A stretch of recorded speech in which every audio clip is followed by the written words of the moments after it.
Welcome back, everyone, to Third Street Reactions. I'm Zach. Shane. We are back with Dragon Ball Daima, Season 1, Episode 1. Now, this is a franchise that is near and dear to our hearts.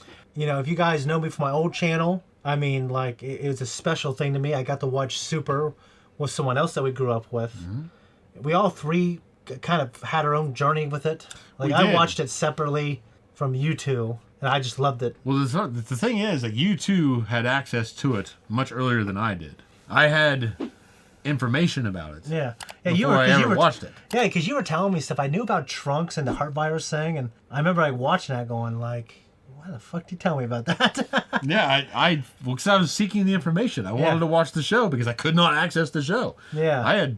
We had like a fucking rabbit ears on the TV and like just jack shit to watch in the channel, like the TV at home. Yeah. And then I came out here. It wasn't any better. We had more channels, but none of them had access to that. So the first time I watched the Saiyan saga was the Ocean dub, which is critically kind of panned. I had access to maybe one episode of the Ocean dub, and it showed up on Fox every once in a while, where I could actually get the antennas to work, and Fox would pick up. Yeah, I remember seeing parts of that episode, but I only had enough to know it was out there. When I was in 7th grade, we got satellite dish. Yeah, I know. And that's when that was like right in the middle of the Frieza saga. Yeah, and this is like the glory years of Toonami. Yeah, Toonami, like, I mean, let's be honest, Dragon Ball Z and Gundam Wing, those two, and it brought anime to the West. It absolutely popularized anime to the West. Japanese video game RPGs helped for sure. Yeah. I mean, because Rurouni Kenshin, who that I love, I don't watch that. I was in my mid to late 20s. That's just as good as those three. Well, that shit was coming out around the same time. But I mean, Dragon Ball Z and Gundam Wing were the heavy hitters. But you also had like the Big O. Big O was on there. You had Cowboy Bebop. Cowboy Bebop. Yeah, you had like some great fucking franchises. Like, we're not trying to downplay those. But I think that Dragon Ball Z and Gundam Wing, though, were the ones that were really mainstream. Well, they grabbed, you know, that between giant mechs, 10 and 16-year-olds. Yeah, giant mechs and then fucking ripped, you know, dudes beating the shit out of each other. Yeah. You know, it's just like, Gundam Wing sold well in this country. Gundam Wing to me brought some like philosophical stuff that, as like when I was in 7th and 8th grade, I was like this is way different than anything I've watched. And for me, my journey in anime, it was way different than Dragon Ball Z. Obviously, that's just... I didn't really have any access to a lot of anime other than coming to your house and then seeing it on the satellite. I didn't have access to it at home until I could finally actually buy it. Well, I remember I saw the history of Trunks because you owned the VHS. Yeah, I finally got hold of the VHS. And I think you had some of the Frieza ones, didn't you? I had random VHS. Yeah, because you didn't have the whole picture. I had the Saiyan saga as a set. Yes, you did, didn't you? But I didn't have... And that's your favorite. It is, because I feel like for nostalgic reasons. Well, I didn't say this during Star Wars, but I feel like as you get older, you select different things that you like. And I think we should do that, but I don't think it, like, you know... Saiyan Saga was still good, baby. No, the high point of Dragon Ball Z to me, conceptually, was the Android Saga. Yes. Because I feel that the definitive part of Dragon Ball Z, though, is the Frieza Saga. Frieza vs. Goku. It's the Frieza Saga. Yeah. Everything on Namek. Yeah. Like, that is the definitive version of Dragon Ball Z. Like, if you need everything you need to know about Dragon Ball Z, just watch that. Yeah. And you can just get what you need, and you don't have to watch anymore, even though it leads into something better.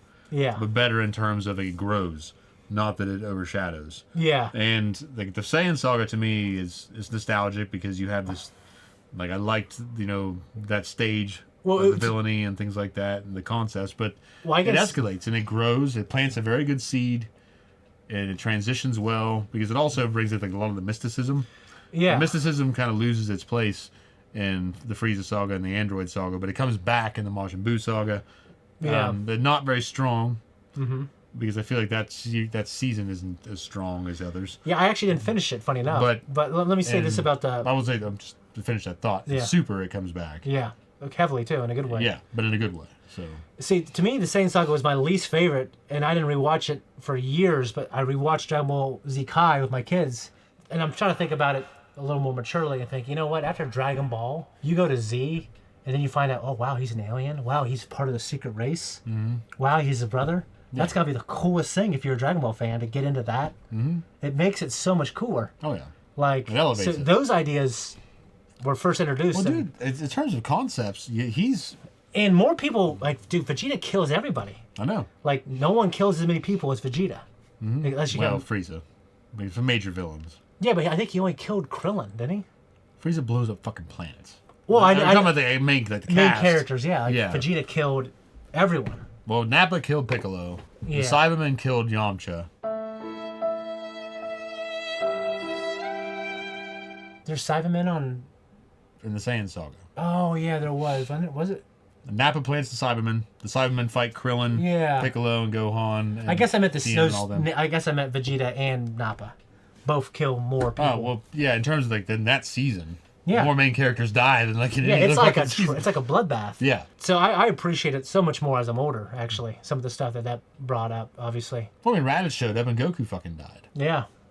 Like you can go from Dragon Ball into that. Yeah. Like early on in Dragon Ball Z, Goku fucking died. And then you find out, oh wow, like I said, I haven't watched Dragon Ball. I know you read it. You read the manga. You own it. And oh fuck yeah, that's fucking beautiful. Yeah. Like in terms of, like to talk about Akira Toriyama, and that man was ahead of his time in terms of just this unique concepts in terms of his art style for one. Mm-hmm. In terms of Japanese artists, he is probably only second for me in terms of like inspiration and what I find really cool to Yoji Shinkawa. And Yoji Shinkawa is the artist behind Metal Gear Solid. Metal Gear Solid, yeah. And he's the frequent collaborator and employee of Hideo Kojima. Yeah. So he's also behind the artwork and designs in Death Stranding, and some other games. But Akira Toriyama, in terms of laying out a comic book page, the way that man draws action, it's so far beyond how other people draw action. Yeah. If you look at another comic book and you show these guys like throwing punches, and it's just like this standard like Dick Tracy shit, where you just show like these guys like side profile, you know. Yeah, comic books in the West. Yeah, but like back then at least. But Toriyama, like the pages popped, they blew up, like this action was moving towards you, like you can feel it. What's crazy is after he passed, God rest that man's soul, like so many people in the industry that I didn't know knew him, where I can't remember the Japanese word for it, they were calling him teacher. Yeah. You know what I mean? Senpai. Like we had like Naruto, we had everyone, all those big guys from the big animes that came here in the 90s, 2000s were tributing him. And I remember like Kobe Bryant died definitely affected me, but when he died, that really affected me too. I mean, I'm sure George Lucas is going to affect me as well. But when he died, it's like, Jesus, that's like my childhood. Mm-hmm. You know what I mean? So, favorite, I mean, I know we know each other's favorite characters, but what's your favorite character for the audience? In Dragon Ball Z, total, it's Vegeta. Vegeta, he might be the most interesting character in a lot of ways when you look at his whole journey. He has the most development. He definitely does. Yeah, Goku kind of stays the same. So mine's Future Trunks. Goku's a constant. Yeah. And Piccolo, he changes. Yeah. Early on though. And Piccolo's like my close second for me. He's like the surrogate father of Gohan. Yeah, and like he sounds cool. Well, he's like very stoic. Yeah, very cool. He's a big, tall, fucking green. I just love him. I don't know. Well, Piccolo was Toriyama's favorite character. Yeah. Oh yeah. And he hated Vegeta. Like in the beginning, at least. I don't know if it ever changed. Well, that's funny how characters take life like that. They do. And so my number one favorite is Future Trunks. I don't know if he hated him. We definitely didn't like him. You know what I mean? Yeah. But Chibi, they call him Chibi Trunks. I mean, he just has a big... Kid Trunks. Yeah, he has a pop for me. I mean, he's obviously he's a completely different person. Mm-hmm. But post-apocalyptic survival, time-traveling savior Trunks. Especially old Z Trunks. Yeah. Absolutely. He was so I didn't like him very much in Super, but he was very cool in Dragon Ball Z. Yeah. But anyway, so I didn't finish Imagine Buu Saga. It came. I was in high school. I remember I had track. I remember thinking I didn't love it. You know what I mean? I remember I'll watch it sometime. I still haven't. I went through Super on Blind Wave, and I loved it. I remember thinking like, this show is never going to give me characters that I love, like Krillin and Yamcha and Tien and Vegeta and fucking Frieza. Mm-hmm. But Barris and Whis and they were so cool. Well, they pulled. I don't even. And they're funny as hell. I don't think they're cool, but they're definitely funny. But I think what the greatest thing that Super did. Well, they're memorable characters, though. The greatest thing that Super did was bringing back Broly. Oh yeah. And they brought him back in such a cool way. He was better than he was in Z for sure. Absolutely. Absolutely. And he was just this raw, untamed power. Yeah. That, like in the Piccolo movie, when he goes back and shows them training on the planet, and they don't want to train with Broly. Yeah. No! Broly has to sit out! Yeah. Like whatever he says, like it's just... And also these characters from these other galaxies, some of them are fucking memorable as hell, dude. I didn't like any of their designs. Like they're all like these like goofy and fucking like the one guy, the one team, like that, like they're not like the Ginyu Force, but those guys that had the uniforms. The one guy's the big fucking mustache and the giant hands. Yeah. It says ridiculous things. Yeah, I thought that was just charming, though. I use your word. Like, it just felt it felt like gave me something that I felt like reminded me of when I played the Nintendo DS version of Dragon Ball. I'm going to say this. It was like funny. And I was not compelled to finish Super at all. Did you end up finishing it? No. I thought you were going to say yes, but that's okay. Oh. I was not compelled to. I don't care. Like, it's not something that drew me in. It had some funny moments, but overall, I felt like it was very fan service. I know he had a hand in its creation and all that shit. Do you know how it ends? Well, I know that Frieza has a hand in assisting in what's his name? Most of these galaxies just get wiped out. Yeah, and Jiren. Like to me, Jiren is one of the coolest new villains. To me, is Jiren, but he's not really a villain. He's just pretending he's galaxy. Yeah, but he was a great adversary. And one thing I liked about the tournament too was like. But Frieza steps in and helps defeat him. Yeah, but because of the rules of the tournament, like we had guys like Gohan and Krillin like be useful. One of the greatest sins to me is like the Saiyans just took off and like Piccolo and Krillin, they just couldn't compete anymore. That's one thing I didn't like as much about. Well, they still had some ground level opponents and roles to play, like stealing the Dragon Balls and shit like that on Namek. Yeah, but they're just Vegeta and Goku are just so much better than them, and they are. But like, there's the high profile game. Yeah. And then there's the ground level game. Yeah. So they're still sneaking around and doing shit. And one thing that new movie was so... I love that new movie having actual, Gohan be powerful and a badass again and having Piccolo front and center. And it was so funny. To me, it was the funniest Dragon Ball media I've seen in a long time. The greatest part about that movie was that they brought back smoking on screen. Oh, yeah, that one guy. The little guy's in charge of the Red Ribbon Army. He reminded me of Mr. Shu, which when I watched Kai, they... sit around, sinfully took him out. Walk around chomping on that cigar, and like he just brought back a lot. Was it? Is this a cigarette? It was a cigar. Was it? I thought like big ass cigars. There's a guy in the beginning in the limo that had a cigarette. Yeah. Well, that's great that they brought that back because parents, if you don't want your kids seeing it, don't fucking show them. Hold off. Wait. That's what J.R.R. Tolkien said. Don't water down the story. Just wait to give it to them. You know what I mean? Just fucking don't ruin it for everybody else just because you don't have the responsibility to hang in there and watch, try to maintain your kid's life to a certain point. Because at certain points, you realize the kids are going to have access to material that you're not going to be able to stop them from accessing.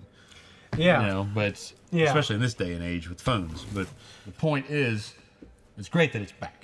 But no, I enjoyed it because just for me, I know in Japan they smoke a lot. Oh, absolutely. So, I don't really condone it here, but it was nice to see on screen. Anyways, guys, before we jump into this, if you want to support us, first of all, we do put our reaction footage on our Patreon. And also, I am watching Dragon Ball Z Kai with my children. It's their first exposure to Dragon Ball. It was a little slow for them at first, but they're really embracing it. And it's me watching Kai for the first time as well. And we just started doing it with Bruce Falconer music. I did find an edit. Yeah, you told me. An audio engineer replaced it, and I'm good with it now for the most part. Yeah. Anyways, I'm excited about this. We've never watched new Dragon Ball together, so it's Akira Toriyama's last thing before he passed. So we're gonna watch it, go to our Patreon to watch reaction, and then come back here to hear our post talk. Let's jump in.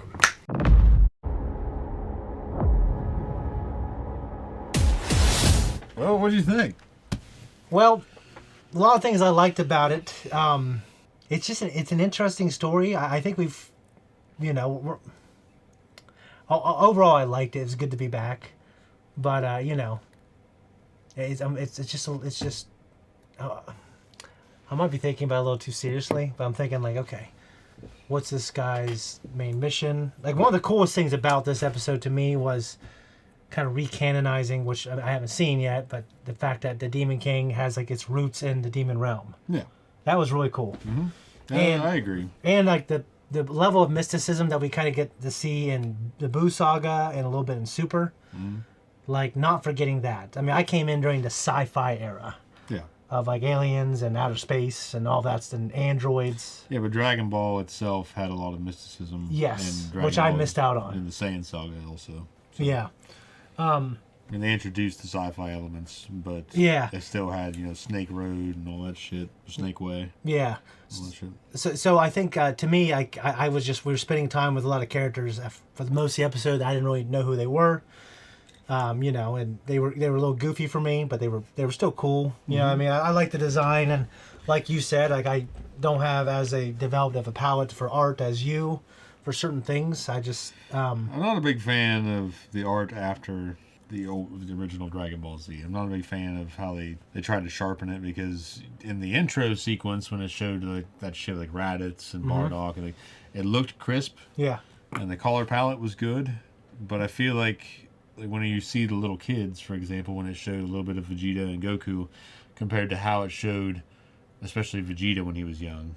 Yeah. Now maybe if that version of Vegeta was older than the version we're going to get. Yeah. But he looks too rounded and too much like, I don't know how to put it, like a Hello Kitty. Like, it's not a good example, but it's just kind of like stereotypical modern anime child.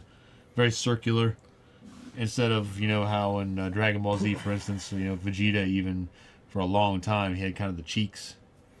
Yeah, the Saiyan Saga, he kind of did. Yeah. So, and as a kid, he had those. When they went back in the Bardock movie. Yeah. When you saw him as a kid. So he kind of still had that defining characteristic about his face. Yeah. So I'm concerned about some of that shit, but that's like small. You know what I mean? It's big to me. It's a detail for you. So yeah, big. It's big to me, but it's small in terms of I'm not going to shit all over it because of that. I mean, I like the well, I have mixed feelings on them returning the Namekians to the idea because they already established that. It's like, well, are they demons? When they confronted King Piccolo and then Piccolo Jr. and then you find out, oh, you're actually a Namekian. You're from outer space. Yeah. Now it's like, oh, you're actually from outer space, but you're actually from the demon world, really. Well, I think they're going back. Yeah. You know what I mean? So it's like kind of like backpedaling. I feel like, but it's that man. Like, it's his work, whatever. But yeah, I just feel like I like the fact that they were from outer space, even though they thought they were like. There's ideas of the mysticism that are really cool, but like to add into that, like, oh, actually, you're not a demon. Yeah. You're from out there. Yeah, I think that's cool too. Because the Namekians, I mean, they were kind of similar to the Saiyans in that respect. That by the time you find them, there aren't that many left. Yeah. That they're a dying race. Yeah. And the same with the Saiyans. They are pretty much damn near extinct. Yeah. So it's a really cool concept. Like it kind of gives it some age. It lends the story some age. It lends like the universe. When it kind of age. reconfirms maybe like a little bit of like the Dragon Ball. Yeah. Now I thought it was cool, even though I haven't watched Dragon Ball. I remember thinking like, I think it's cool that they used to think it was like this supernatural thing, and it turns out it's a sci-fi thing. Yeah. But it's still that, but it just, those Namekians, if you go back farther in their history, they are from the demon realm. Yeah, and I get that. Yeah. I'm just saying though that it's like it's kind of like how Dragon Ball Z, when he finally got to a point and they were pushing him for another series, he came out with the Majin Buu saga, so he went back to the supernatural side. Yeah. So it's like when he's really thinking about coming back into it, he goes back to the supernatural side again. Yeah, maybe to him that's kind of more like Kevin Eastman and Peter Laird, when they diverged, they had kind of really different ideas of what they wanted from the Turtles. And Peter Laird, like he was like into like going into outer space and the Triceratons and some other left to his own devices. I thought was a little really sci-fi-ish. And Kevin Eastman was more into like feudal Japan and ninjas and that stuff. Yeah. Now I think the 2012 show gave us like the best of both. Yeah, I mean, I think there's examples of where they both work for Ninja Turtles. Yeah, for sure. Like they're adaptable to the point that, like that 2012 series, like I fucking love the Triceraton shit. Yeah. And I love, like when they went back into like trying to resurrect Shredder. And, like how they get back and like they brought in Hothead, shit like that. So it was cool. I didn't love it as much as the Triceraton shit, but I still. Yeah. We don't have, if we didn't have the sci-fi shit, we wouldn't have Peter Stormare's Lord Dreg. No, exactly. You know what I mean? No, I like this. I think it's interesting to go back as kids because it just gives us a bunch of stuff we can do with that. Yeah. And it makes it fun. Well, it adds some, the thing is now the age gap's going to be so small between them and their children. Yeah. But are the children going to become little babies, though? The age gap will still be small because they're only in first grade. Yeah, I know. That's what I'm saying. But, I just think it like the coolness of Dragon Ball Z I love. And one thing I love about Super is we had coolness and we had comedy. And it was able to like referentiate like, you know, like the baseball episode where they're playing fucking baseball. Well, I don't think it was very well balanced compared to the seriousness of Dragon Ball Z. Like I think that, and to that respect, Super was much more humorous than it was serious. Versus Dragon Ball Z was much more serious than it was humorous. Yeah. But I just still think that Z had a good spice of humor. Yeah. Whereas Super, like, you didn't really have. Well, by that point, I think the latter half of the season like definitely did, like the serious stuff, especially at the last arc. Well, I mean, I feel like at that point it had been played out so much because Dragon Ball Z, you kind of always know the tune they're playing. It's not going to play anything different, really. It's a safe bet because of that. But you it's mean not the like, seriousness?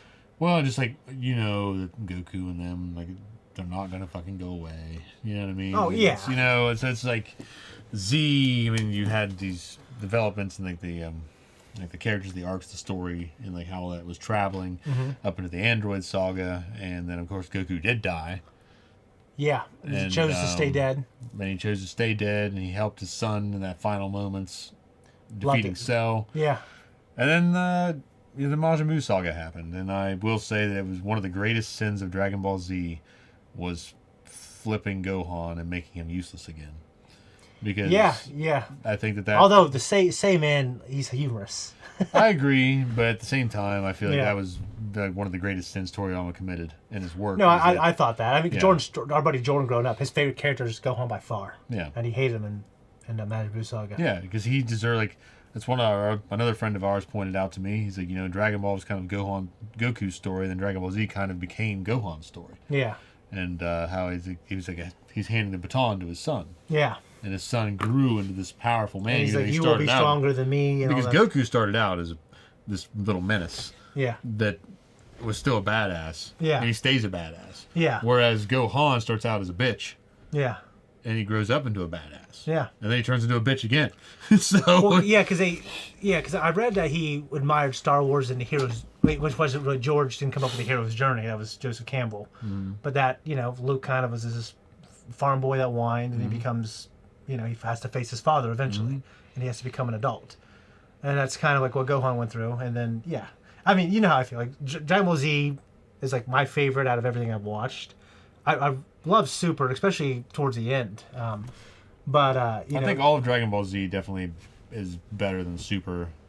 I didn't finish the Majin Buu saga, obviously, but I will say, to me, one of the best moments in all of Z was Vegeta versus. Majin Vegeta versus Goku. Yeah, well, that's what that season gave us. Yeah. But I'm just saying, though, that the Dragon Ball Z as a whole is definitely better than Super. But I feel like as a whole, it culminated, it crested. The high water mark for Dragon Ball Z was probably the Cell saga. Frieza, Cell versus Gohan. Yeah, and then it dropped a little bit with the Majin Buu saga. And I would say, you know, every other season was definitely probably better than it. You know what I mean? But it had like the. Well, I haven't finished it, but like I remember thinking. I remember I was in cross country thinking, well, this is better than the Saiyan saga, you know. But then I watched Saiyan saga, like when I was like 22, and I watched it again with the kids. Like, Saiyan saga is really good. It's probably, you know, maybe comparable in the respect that so much has developed and happened over time, and then like all the greatness of the Majin Vegeta fight. Well, enough time has gone by also to where the things I felt about Majin Buu saga, like I'm a lot more open to watch it in the Kai version because it's going to cut out maybe some filler. There was a lot of problems at that time with the animation studio. I know. Because like some of the art in Majin Buu, which I never noticed any of that stuff. I remember watching it. Well, the fight they have inside of Babadi's ship. I don't know if I got that part, but it's a part where Goku had to fight his way up through some things. Yeah, that's Babadi's ship. Oh yeah, and then we're talking about the same thing. Oh okay, and then Goku looked like shit in some of the stuff. And they had to fight in like this dark ass room. Yeah, and it just looked. Yeah, that because the animators could not keep up with the the man. So But you know, I need to give it a fair chance to watch it again. It absolutely deserves to be watched. I'm just saying that the Saiyan saga was an excellent starting point. Yeah. And then they definitely crested in the Cell saga. Yeah. With Gohan's development and surpassing Goku in a sense. Yeah. Like dying for his son. I feel like the Buu saga was just stretching is like riding the coattails of the Dragon Ball Z that we knew, Yeah. It's like they're just riding out on the. It's like resting on its laurels, basically. I heard that Akira Toriyama checked out emotionally. Yeah, he did because they were asking him. And then he back. wasn't. And then he. It wasn't until Super came along. He's like, okay, I'm reinvigorated. It was his Metal Gear Solid 5. Where they just Yeah. they kept pushing him, and then he came up with this thing that just. Yeah. It just wasn't. I don't know. Probably more like his Metal Gear Solid 4 because at least it was cohesive. Metal Gear Solid 5 was not very cohesive, and it was just. Yeah. The greatest, the only redemption that fucking game has is like the Fox engine and, Shinkawa's mechanical designs. Yeah. It's just bad game. Either way, we're not talking about Dragon Ball. Tonight we're talking about Dragon Ball Z. Yeah. No, anyways, no, I like this. I don't know if I'm ever going to feel about Dragon Ball as a 36-year-old the way I felt as a 12-year-old. That's just how it is, and I don't want to critique it like a 36-year-old. You know what I mean? Or 37-year-old. Well, I'm going to because that's how old I am. Yeah. I still respect the fact that I felt differently about certain things when I was younger. No, yeah, I was wrong. So. Were you wrong then or you wrong now? I was wrong then. Why? Because you're young and ignorant. I know, but. Well, there you go. I know, but it doesn't mean you're wrong. You talk about like it absolutely does. Now, if you talk about liking is something that's subjective that was made for 12-year-olds, which he said he made Dragon Ball Z for 12-year-olds. Yeah. So, like, were you wrong as a 12-year-old to like it? And then I just admitted a lot of things about it were fucking great. Oh, I know. And but had like its high points. Again, yeah. There have criticisms. I'm saying it's Super that I watched when I was older. It's just like, well, yeah. But either way. So we have now Lord Goma, who is King of the Demon World. Yeah. We have I never caught his assistant's name, who was the younger brother of the Supreme Kai. I didn't catch that either. And then their sister Aronzo, Tits. Mm-hmm. So we got her. We've got Nava, who is the old Namekian guy. Yeah, I mean he's like a funny old guy, kind of like one of those guys that are just so damn old. We gotta bring back the Super Nanics, man. We need Lord Slug back. I do love him. Yeah. Oh fuck, that movie was just Commander. Yeah, and give us the old man face, dude. And of course the Disturbed music really that was a great movie. Absolutely. Piccolo had some great moments there. He did. Him and Gohan were fighting his henchmen. Yeah, and he's like flying backwards and doing all this shit. Mm-hmm. So yeah, for this, I just got to spend more time with it. But I'm glad it's back. It's fun. Like Super gave me some of the most emotional moments I've had since Gohan and Frieza. I mean, I'm sorry, Gohan and Cell, and then before that, to me, the Frieza saga was the most emotional one. To me. Yeah, absolutely. But this, like... Well, the beginning of the Cell saga was the most horrific. Like, when he was just first form Cell. It was disgusting. He was just going around, like, devouring fucking people. Yeah, it was disgusting. Like, it was actually touched on the level of horror. Yeah, it was, like... And it did a good job. People were screaming, and, like, it was, like, filmed like a horror. Yeah, and it did a very good job of capturing that. I just have to spend time with it to see what Akira Toriyama was going for. Was he going for, like, fun and, like, Dragon Ball, mystical... Like, like what was he thinking when he was 30 years old when he did Dragon Ball? He probably tried to make something fun, right? It absolutely was fun. Yeah. It wasn't meant to be like, in any way serious. Yeah. If you read the book... Yeah. I know he was greatly pushed to do Z the way he did, to make it violent and stuff. Mm. And he ended up... I think it ended up being his best work. Oh, absolutely. But, I'm wondering what he's going here. Because I know he was disenfranchised with it for a long time until... 25 years went by and they decided to do Super again. Mm. And he's like, okay, I got some ideas. And then he did this, and this is more than Super. He was more in charge of this. Mm. They were all his ideas. Yeah. So yeah, I want to give it a chance because I love Dragon Ball. So, but it's cool so far. Go see it through.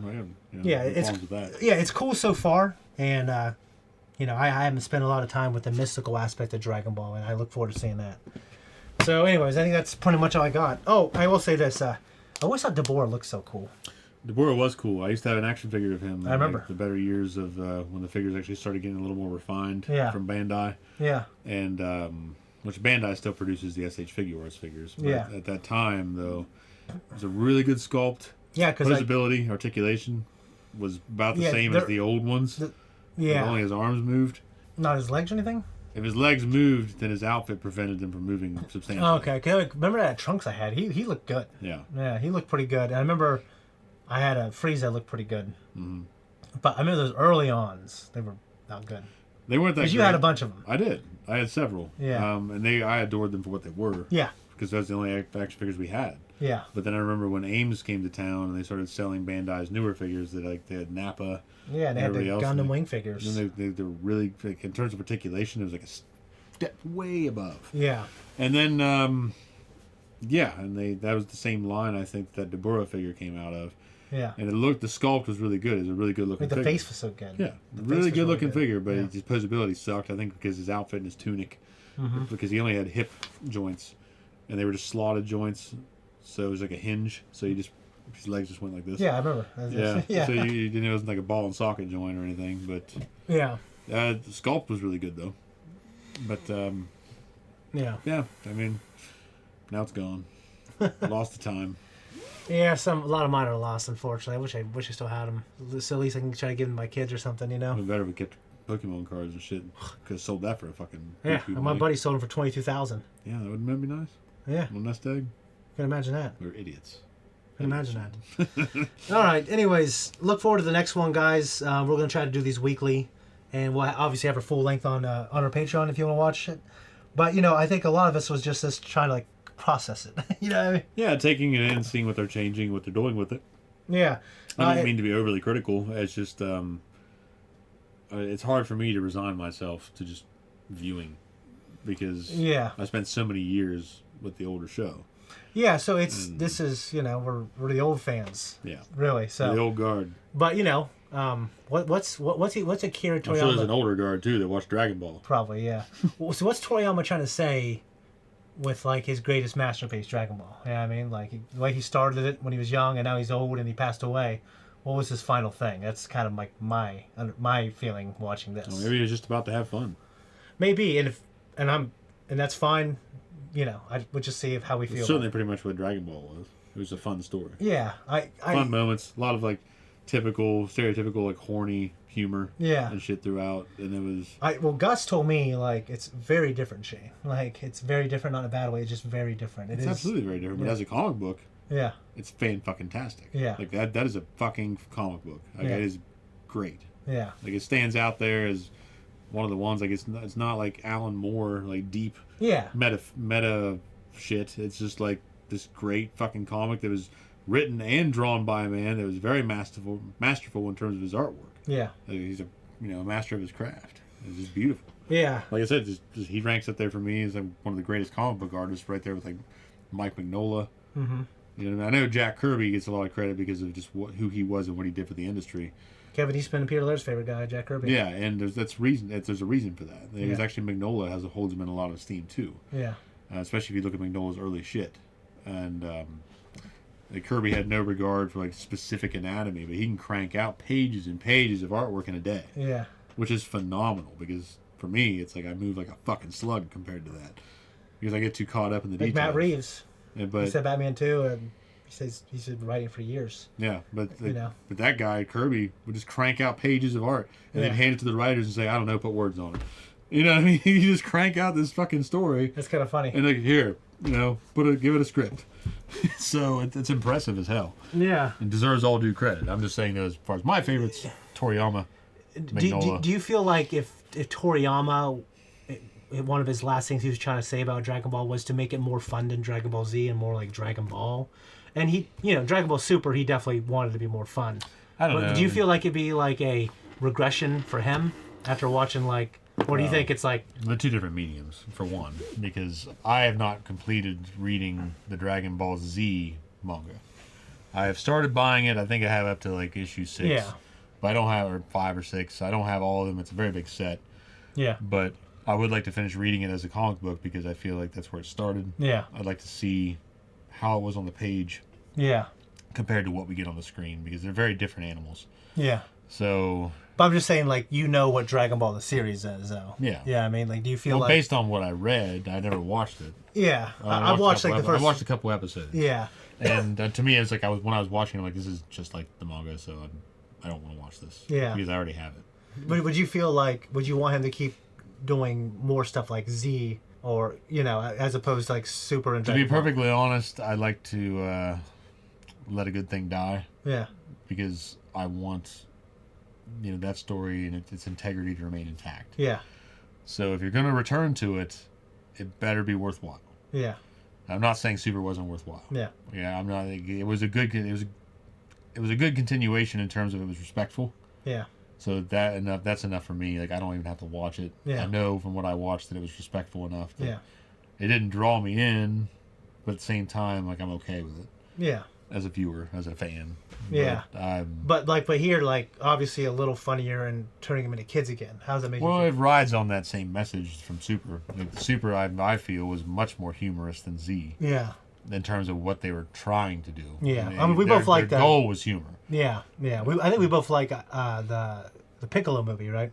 Piccolo. Yeah, I thought it was fine. Yeah. I didn't like that they brought in another version of like a Super Saiyan with Gohan, but I mean, I thought they obviously wanted to give him his moment. Yeah. But like, he's like I can't remember what the fuck they called it now. Yeah. But I like Piccolo having like. But they keep doing it. Like they keep Super Saiyan God forms and shit like that. It's like they just keep going. They can't stop. They can't. So, they just can't. It was enough at Super Saiyan like version 2 that Gohan achieved. Yeah. But then they went to like level 3 and all that shit. Well, my least favorite was 4, which is I think the wife from the canon. Like it's clear to me that like I've watched enough of Dragon Ball GT where I go, I really don't think I prefer this. You know? No, but they turn like the red, they have fur and shit. Well, just some of the stuff with the story. Like I was like, it wasn't fun in any way. Yeah. It wasn't fun. It wasn't funny. Wasn't and good. the action wasn't as good.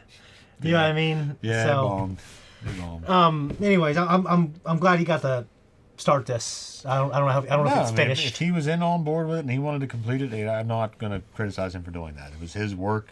He brought a lot to the world in terms of entertainment and creativity. Yeah. And he deserves all due credit. So I'll view this and I'll treat it with respect. I hope. I'm still going to be honest with my opinions, but I still have a lot of respect for the man and his work. Yeah. I can at least say for his work. I don't really know much about him personally. No, yeah, same here. That's how I feel. Hopefully it's good. It's cool so far. So we'll see what happens, guys. Anyways, I think that's it. We've talked for a long time. So Yes, we have. if you like us, leave a comment down below, and we'll see you next week-ish. Bye-bye.